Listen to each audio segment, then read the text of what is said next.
In this video, we are going to cover a detailed summary of Shakespeare's powerful tragedy King Lear, exploring its full storyline in an extended narrative style for deeper understanding. So let's start. Across ancient Britain, an aging king named Lear rules with authority, pride, and a fierce sense of his own importance. After many years on the throne, he grows weary of responsibility and decides to divide his kingdom among his 3 daughters. His plan appears simple. He will keep the title of king without the duties, while his daughters govern the land. Yet beneath this plan lies a deeper desire. Lear wants to hear their love for him expressed openly and extravagantly. His need for reassurance becomes the seed from which chaos will grow. Lear gathers his court and presents his daughters with a challenge. Each must declare how much she loves him, and the one who convinces him most will receive the largest portion of the kingdom. His 2 elder daughters, Goneril and Regan, flatter him with grand exaggerated speeches. Their words are shallow but pleasing to his ears. His youngest daughter, Cordelia, who truly loves him with honesty and depth, refuses to exaggerate. She believes love should be shown through actions, not empty declarations. Lear, enraged by what he believes is a lack of affection, disowns Cordelia and divides the kingdom between Goneril and Regan.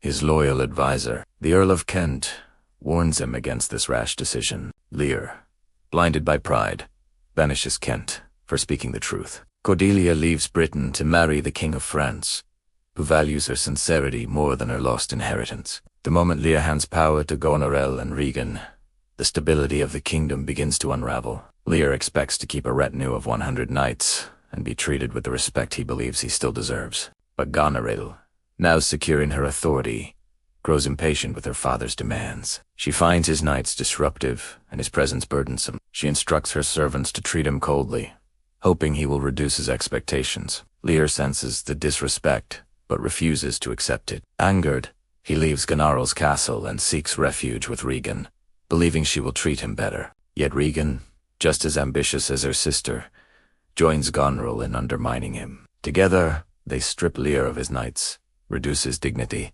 and refuse to accommodate him. Their cruelty pushes Lear into the wilderness, where a violent storm breaks over the land. The once mighty king now wanders alone, accompanied only by his fool and the disguised Earl of Kent, who remains loyal despite his banishment. The storm becomes a reflection of Lear's shattered mind. His pride collapses against the weight of betrayal, and he descends into madness. In his confusion, he recognizes that he has been blind to truth, and that genuine love existed only in the daughter he cast away. This painful realization marks the beginning of his tragic transformation. While Lear suffers on the heath, another story unfolds within the kingdom, one of betrayal between father and son. The Earl of Gloucester has 2 sons, Edgar, his legitimate child, and Edmund, his illegitimate son. Edmund, bitter over his lower status, seeks to elevate himself by destroying his brother. He forges letters to make Gloucester believe Edgar is plotting against him. Deceived by appearances,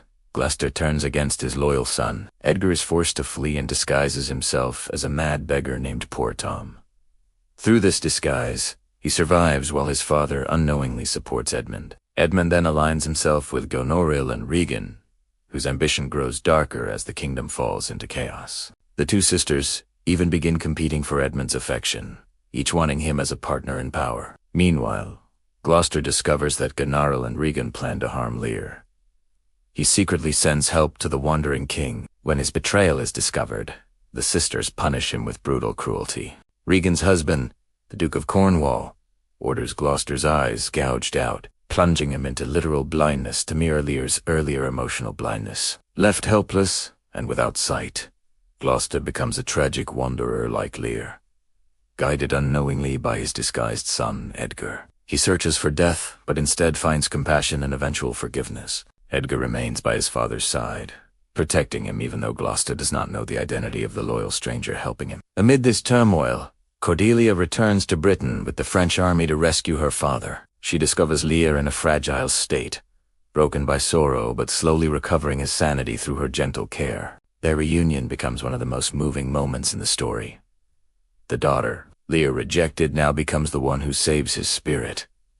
However, the political conflict intensifies. Goneril, Regan, and Edmund join forces to crush the French army and capture Lear and Cordelia. Their victory leads to a wave of treachery between them. Goneril and Regan's rivalry over Edmund deepens into hatred. Regan becomes ill-poisoned by Gennaro, who refuses to give up Edmund, but Edmund himself remains loyal only to power, using both sisters for his advantage. The final battle brings Edgar out of hiding. He confronts Edmund and defeats him in combat, revealing the truth about Edmund's lies. Gloucester dies shortly after, overwhelmed not by the duel but by the emotional shock of learning his son still loved him. Edmund, fatally wounded, confesses that he ordered Cordelia's execution. The soldiers rush to save her, but it is too late.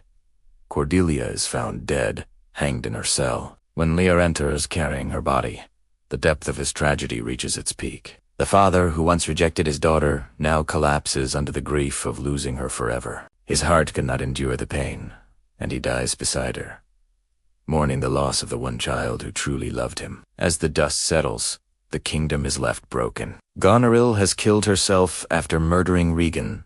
Edmund is dead, Gloucester is gone, and Lear has died from overwhelming sorrow. Edgar and Kent remain as the surviving symbols of loyalty and truth. The throne falls to those who tried to protect the kingdom rather than destroy it, leaving behind a powerful message about pride, love, betrayal, and the devastating cost of blindness, both literal and emotional.